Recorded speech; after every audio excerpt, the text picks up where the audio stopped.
झारखंड के राजधानी रांची में पिछले कई दिनों से जबरदस्त स्टूडेंट का प्रोटेस्ट चल रहा है। ये प्रोटेस्ट जेपीएससी और जेएसएससी एग्जामिनेशन में कथित तौर पे पेपर लीक मामले के दोषियों को सजा दिलाना और दोबारा इस तरह का घोटाला न हो, इसके लिए स्टूडेंट कई दिनों से धरने प्रदर्शन पर बैठे हैं। ये आज झारखंड प्रोटेस्ट के ऊपर पूरी तरीके से नजर डालते हैं और इस प्रोटेस्ट से जुड़े एक एक परतों को समझने की पूरी तरीके से कोशिश। झारखंड की राजधानी रांची में जेपीएससी और जेएसएससी परीक्षाओं में हुई कथित धांधली को लेकर यह चल रहा है आंदोलन झारखंड राज्य के इतिहास में सबसे बड़ा छात्र आंदोलन बन चुका है। छात्रों का कहना है कि यह सिर्फ एक परीक्षा का मामला नहीं है, बल्कि झारखंड बनने के 26 सालों में युवाओं के भविष्य के साथ हो रहे खिलवाड़ के खिलाफ एक निर्णायक जंग है।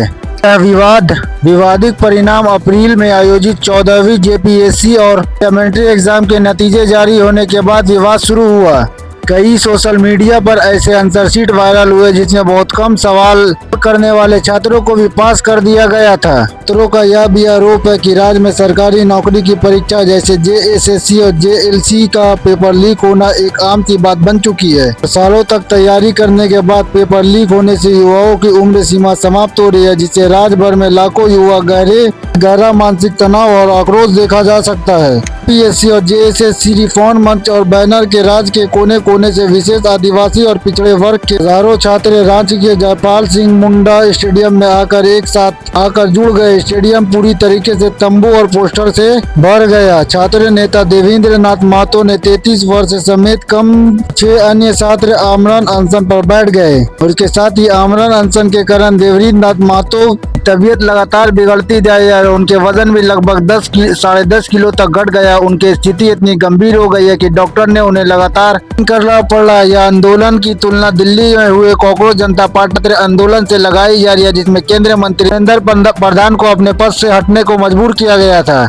छात्रों की चौतरफा दबाव के बाद झारखंड सरकार ने सीआईडी का जांच देने की आदेश कर दी है और सीआईडी ने जेपीएससी के पूर्व अध्यक्ष एल गटे से कड़ी पूछताछ के बाद तक इस मामले में 19 से अधिक लोगों को गिरफ्तार किया है। दूसरी तरफ बढ़ते दबाव के बाद जेपीएससी बोर्ड के 3 सदस्यों ने अपने पदों से इस्तीफा दिया। रविवार के राज्य सरकार को झुकते हुए विवादित 14 जेपीएससी प्रभारी परीक्षा और 2 अन्य बैकलॉग परीक्षा को पूरी तरीके से आधिकारिक रूप से रद्द करने की घोषणा की। 5 सदस्य टीम ने छात्रों से 5 से 6 दौरे तक बैठक की। सरकार की कुछ मांगों को मान लिया, लेकिन छात्र अड़े गए हैं कि जब तक जेएसएससी और सीजीएल परीक्षा को पूरी तरीके से रद्द और दोबारा भर्ती के तंत्र के जांच पूरी राज्य सरकार की एजेंसी के बजाय सीबीआई से कराए, क्योंकि उनके राज्य सरकार की जांचों पे भरोसा नहीं है। रांची पुलिस ने छात्रों को रोकने के लिए 7 लेयर के भारी बैरिकेडिंग और कटीलों तारों से घेराबंदी कर रखी है। जब हजारों की संख्या में तिरंगा लेकर छात्र जगन्नाथ मंदिर के पास से अंतिम बैरिकेड के पास पहुंचे तो माहौल को काफी तनावपूर्ण भरा हो गया। बैरिकेड टूटने पे पुलिस ने पहली भारी